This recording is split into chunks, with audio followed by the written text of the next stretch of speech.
the fuck are you? Me?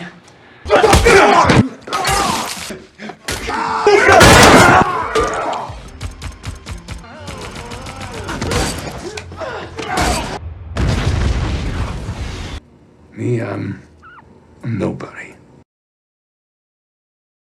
Hutch Mansell is a middle-aged man going through the motions, leading a mundane, repetitive, and boring life in suburban America with wife Becca, son Brady, and daughter Sammy. Every morning begins the same way: a jog, a coffee, a bus ride to a manufacturing plant his father-in-law owns. He clocks in, he clocks out, he rides the bus home, and the next day it starts all over again. His marriage has lost all its spark and become something closer to just a living arrangement, almost a boring platonic existence, to the extent that there is a row of pillows running down the middle of the marital bed. His wife's complaints start in the morning about him failing to take out the trash. It's always about the trash. You missed the garbage. You missed the garbage. You missed the garbage. You missed the garbage. Fuck! His teenage son does not see in him the hero a young boy looks up to. He has no wealth, no power, and no physical presence that might command respect. Hutch is not the kind of man his son wants to become, and the boy makes no effort to hide it. The one exception to all of it is his young daughter Sammy, who still looks at her father and sees a hero, the only one in the house who does. It's late on a Monday night when a dog's barking pulls Hutch out of sleep. He moves through the dark house quietly, stopping first at his daughter's room and then at his son's room. Brady is already awake, already listening. Something is wrong, and they both know it. Downstairs, two intruders break in, a man and a woman. Hutch grabs a golf club, the closest thing to a weapon he can find, but the woman raises her gun at him and demands he give her all his money. Your money. Cash. Now! Hutch points them toward a bowl on the kitchen counter which has a small amount of cash, and the intruders grab it, clearly unsatisfied. They spot his watch and take it too, pulling it from his wrist, and as they do, Hutch looks at the tattoo on the arm of the woman, a detail he registers, quietly and clearly. Suddenly, Brady launches himself at the male intruder and locks him in a rear-naked chokehold, holding him there while the woman screams at him to let go. Hutch steps in behind her, the golf club raised, and ready to strike, but decides against striking her and lowers it. He tells Brady to let the man go, which pisses him off, but he eventually lets him go. The male intruder punches Brady and is frustrated at having only gotten a few dollars. They leave, rattled and cursing their luck. What the fuck, Dad? Outside, as the police ask the family about the incident, Hutch notices the garage door held open by a pizza box. That's how the intruders got in, using a darn pizza box.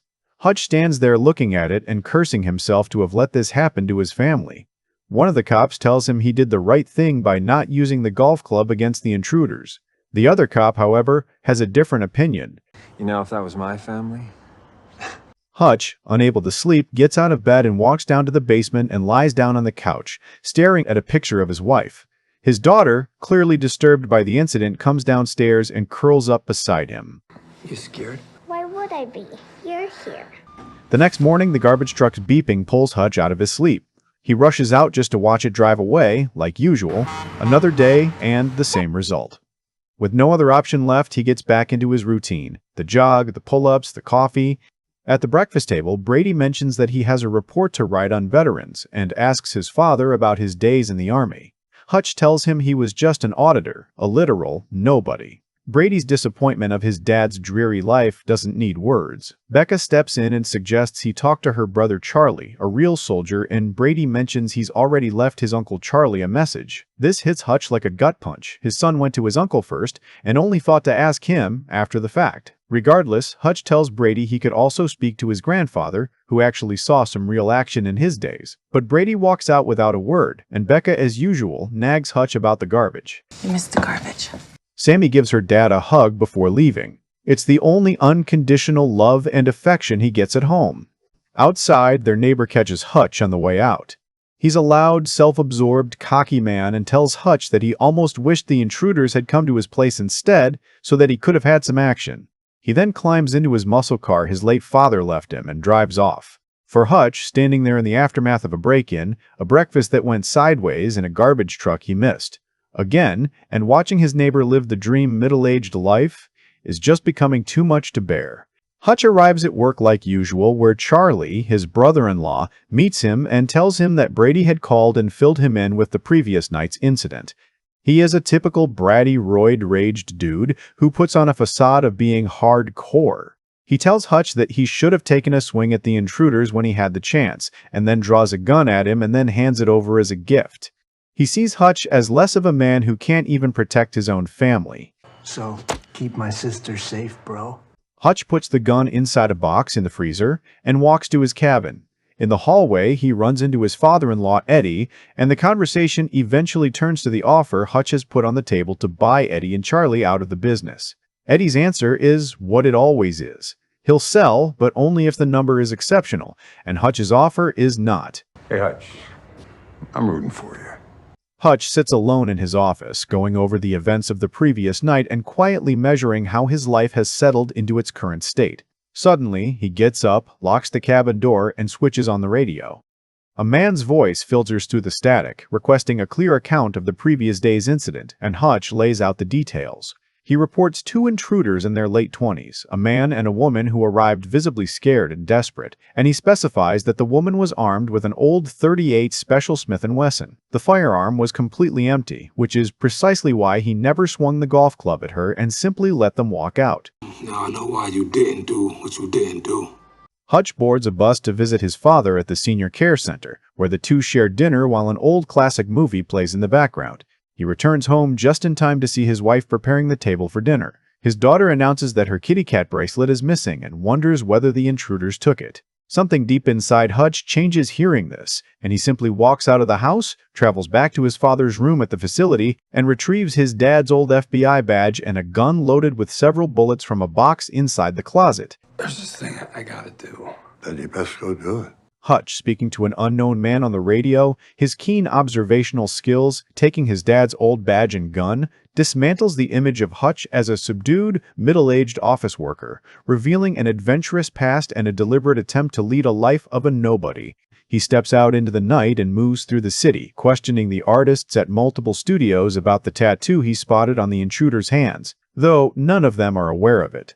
He eventually enters another parlor and flashes his badge, but the men inside immediately call him out for using an old expired FBI badge. Pretty sure that ain't you in the photo. ID is a badge, expired by about 20 years. As they surround him to give him a beating, he offers them a stack of cash in exchange for information. One of the men catches sight of the tattoo on Hutch's wrist, a simple pair of cards that instantly drains the confidence from him. Thank you for your service. Watching their associate lock himself in a cell in pure dread before even a single punch has been thrown, the remaining men completely reassess the situation and put down their weapons. Hutch points to the design he saw on one of the intruders' wrist and demands the address of the people who had gotten it done. Send me in the direction of this person. Hutch walks across to the address, which is in a narrow alley. The couple settles down at their table to have their modest dinner, completely unaware of Hutch's presence. He suddenly steps from the shadows and drives the heavy butt of his gun into the man's face. He tells them that he is a decent man who did not deserve what was brought to his doorstep. He then reclaims his watch back and demands they return the missing kitty cat bracelet. Give me the goddamn kitty cat bracelet, motherfucker! His finger rests against the trigger, hovering just moments from firing, when a sudden infant's cry echoes from an adjacent room. He moves toward the sound and discovers a fragile baby tethered to an oxygen cylinder, indicating a grim picture of the child's failing health. He storms out into the rainy night, and the accumulated weight of years spent in a quiet, meaningless existence crashes over him alongside the emotional distance from his wife, the quiet disrespect from his son, and the sudden realization that he just threatened a couple who are harmless and only driven from desperation. And he starts punching the wall furiously. Hutch takes the bus towards home when a car full of drunk hooligans slams into the side of it. They climb out their car, bang on the bus doors, demanding to be let in, and the driver, alone and outnumbered, obliges. They pour in and move through the bus, harassing the passengers, and surround a young woman. And Hutch looks on, unbothered. He stands up smiling and starts walking toward the door and then, to everyone's surprise, doesn't leave. Instead, he lets the driver off the bus, pulls the doors shut, and turns around to face the hooligans. I'm gonna fuck you up.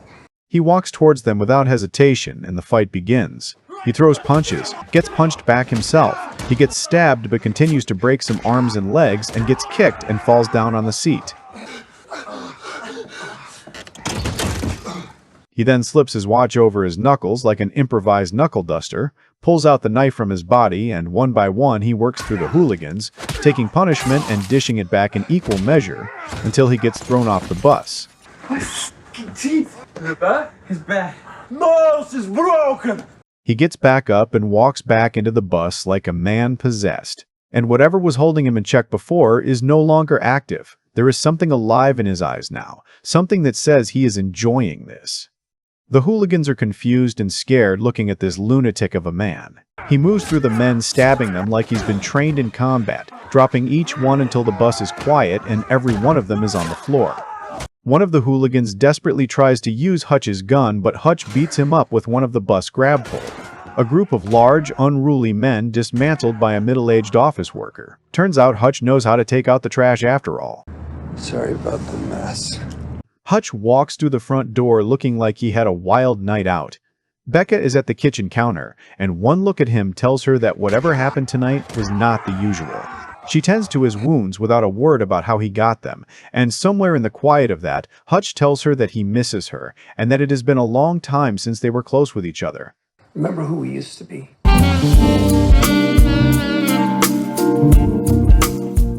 Yulian steps out of his car in the middle of moving traffic without breaking a stride, as though he owns the city, and strides into his club. He grabs a shot, snorts some white powder, and then gets on the stage with a woman singing, dancing, and working the crowd. He's a man who feels entirely at home entertaining his customers. Later, with his associates, he discusses business. One of the men at the table, seeing Yulian sing and dance, raises doubts about his ability to manage the obshok, a communal treasury held by the Russian mafia. Yulian's response is immediate. He breaks a glass and brutally ends a shareholder's life, and the conversation about his competence ends right there. Yulian enjoys his singing and dancing, but when it comes to getting work done, he is ruthless. He then visits the hospital, where among the victims of the bus fight lies his younger brother, the one who came out of it worst, with a straw inserted into his throat just to keep him breathing. And his condition is critical.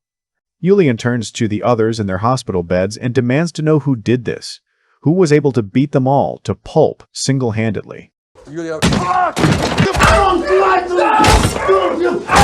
One of the hooligans hands him a bus card that Hutch was carrying. Hutch enjoys his jog like he hasn't done in a long time. He moves through the kitchen with a sense of joy that hasn't been there for a while, enjoying making breakfast for everyone. Then, the phone rings, and it's the man from the radio, and he tells him that one of the people Hutch put in the hospital the previous night was the younger brother of Yulian Kuznetsov, a feared Russian mafia boss. Hutch takes it in, hangs up, and heads to work like it's any other day. At his desk, it's the same mundane routine, the same work, the same rhythm of a life on repeat. Then, a text arrives from an unknown number which tells him to go meet the barber. At the barbershop, Hutch meets his old handler from the agency, confirming that Hutch was an elite agent before he chose the domestic life. He lays it out to him plainly that Yulian Kuznetsov is as dangerous as they come, a man with deep funding, deeper connections, and the kind of reach that makes problems disappear. He also tells Hutch that Yulian manages the obshok, millions of dollars of Russian mafia money in cash, which means he is not simply a violent man, but a protected one. I think if he had his way, he'd probably walk away. Yulian's computer expert uses the bus card, and the only thing that strikes her is that Hutch has admitted his father in a senior facility and says that Hutch is a pretty vanilla guy. Yulian tells her that Hutch is a wolf in sheep's clothing and asks her to dig more information or she will lose her job. She sends an email to a contact at the Pentagon blackmailing him with compromising photographs of him. And her demand, simple: pull everything he can find on Hutch and send it back ASAP. When she opens the information he sends back, her impression of Hutch changes entirely. He is not a middle-aged man who got lucky and beat up Yulian's thugs. Whatever Hutch is, whatever he was, it is something she doesn't want to dig into more. She packs her things and leaves telling Yulian that she wants no part in this. I'm out, no need to pay. That evening, Hutch makes his famous lasagna, and for a moment the house feels like what it used to be, with the family at the table, talking and enjoying dinner. Hutch then glances outside and sees a few cars pulling up, moving with purpose. He immediately senses danger and tells his family to move and gets them into the basement. He kisses his wife and locks them all in. Don't call 911. He cuts the power to the house and waits for Yulian's men. The men move through the dark house looking for him, and he starts taking them out, first with a baseball bat, then a kitchen knife, then whatever the house has to offer. He moves through them with the efficiency of a man who has done this before and realizes that he has missed it for so long. He takes out man after man, unhurried, almost enjoying himself too much. Then one of the men tases him, and Hutch crumbles. They drag him out and lock him in the trunk of a car. As they drive back to Yulian's club, Hutch works himself free of the cuffs and uses a fire extinguisher to bring the car down. When he climbs out of the wreckage, the car has toppled and every man is finished except the Black Russian, looking up at him from the ground, breathing his last. Hey, Pops. That thing I had to go do, it escalated. Heads up, okay? Hutch makes it back to the house and walks through what's left of it. Broken things, fallen men, a wrecked suburban home. He opens the basement and lets his family out. The shock on their faces is palpable. Brady, who looked at his father and saw nothing worth respecting, is in shock and awe at what his dad is capable of doing. Hutch tells Becca that it will be all right, and she leaves with the kids, somewhere safer and somewhere away from all of this, until it's over. Hutch puts on some music, pulls out a few gold bricks he had stashed from his previous life as an agent, pours himself a drink, and sits back. The house is in a complete mess, but he is entirely at ease. I know your boss sent you here, but you gotta know when to say no. He tells the injured and dead members of Yulian's gang about a job he did years ago, back when he was still active. He had been sent to eliminate a man named Allen who had stolen $3 million from a U.S. military base. When the moment came, Hutch decided to let him go as he felt Allen was genuinely repenting his actions. A few years later, when he went back to see what had become of Allen, he found him with a loving family and a quiet life away from crime. Hutch looked at that and decided he too wanted it, so he quit his job and built his own version of the simple life. Family, a suburban home, and a regular office job. Except, he admits he overcorrected, and what he built wasn't a peaceful life so much as a performance of it. I gave it my all.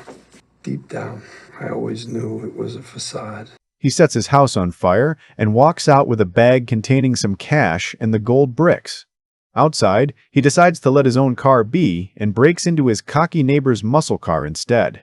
0 to 60, and I'm about to find the fuck out. Two of Yulian's men make their way into the senior living facility quietly, past the receptionist dozing at his desk, and into David's room, where the old man appears to be asleep in front of the television. It looks like it's going to be an easy kill. But David is not sleeping. He is just waiting for them and shoots them both, clean and unhurried, with a smile on his face. Hutch had already called ahead, and the old man was ready, because of course he was. He was a true veteran. The gunshots echo down the hall, and the receptionist wakes up startled and rushes to David's room, only to be made to think that the gunshots were from a movie playing on the TV. Hutch puts the gold bricks in front of Eddie and Charlie as an offer to buy the business. Charlie objects, arguing he doesn't approve of this, but Hutch puts Charlie in his place. Finally, Eddie gladly accepts this lucrative offer. But what am I gonna do? I don't give a shit. Hutch shuts the factory down and gets to work, turning the building into a dangerous place with multiple lethal traps. Custom spears, DIY bombs, mouse traps connected with explosives and grenades. A setup far, far destructive than what a kid can muster if left home alone. They came after my family. Hutch, I'm not coming out of hiding to save your white ass.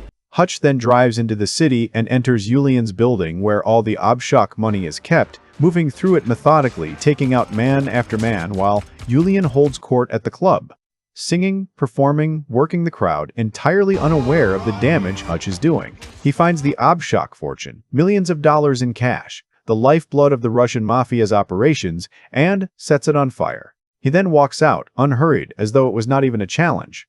When Yulian finishes his performance, he is surprised to see Hutch sitting amongst the audience, eating a steak and watching the show.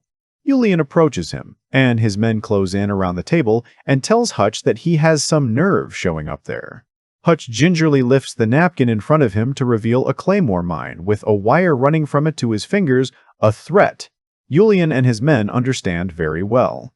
Yulian sits down across the table from Hutch, and Hutch tells him, almost like he's mocking him, that the Obshok is now all ash, every dollar of it gone. Yulian is furious like never before because it is not just the mafia's money, but the fact that a nobody has suddenly turned his entire life upside down and is now sitting across from him with a smirk on his face. But Hutch has done his homework. He knows Yulian has been looking for a way out of managing the Obshok for a long time, and he offers him a new identity, a new country, a quiet life far from the mafia.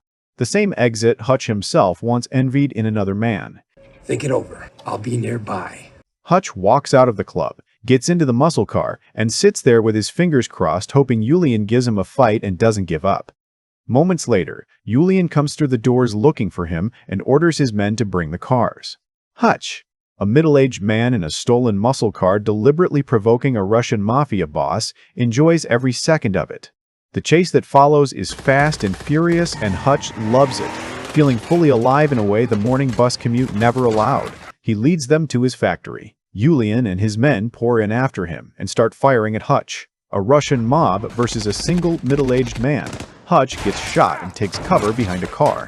Then, from a window above, Hutch's adopted brother, the same man from the radio, starts taking out Yulian's men one by one with his sniper rifle. He has come to join the party and protect his brother. And then, the office doors open and David walks out, guns slung, firing at Yulian's men. The old man arriving exactly on time and reveling in the action. They walk into the office together, load up, and take their positions. But goddammit, if I didn't miss this shit. What follows is three men, a father, a son, and a brother. Each extraordinarily well-trained, working in a synchronicity that doesn't need to be spoken because it was never forgotten. They move through Yulian's men with the traps doing half the work and their own precision doing the rest. Unhurried and exact, they keep taking out Yulian's men until the ammunition runs dry across all three of them. Yulian sees that the three have exhausted their ammo and advances towards them. Hutch, in a moment of absolute lunacy, tapes the claymore to the outer face of a plexiglass panel, picks it up like a shield, and runs straight at Yulian. His insane claymore plan is nothing short of a yippee-ki-yay mother effer. He detonates the claymore in Yulian's face, sending him flying across the room and making Hutch collapse by the sheer force. The three then share a nice moment together, having completed their mission. Hutch tells his dad and brother to leave when he hears the police sirens. The police take Hutch in for questioning, and when they ask him who he is, he just says that he is a nobody. Within moments, their phones ring and whoever is on the other end instructs them to let Hutch go. 3 months later, Hutch and Becca are standing in a new house, with the realtor giving them the tour.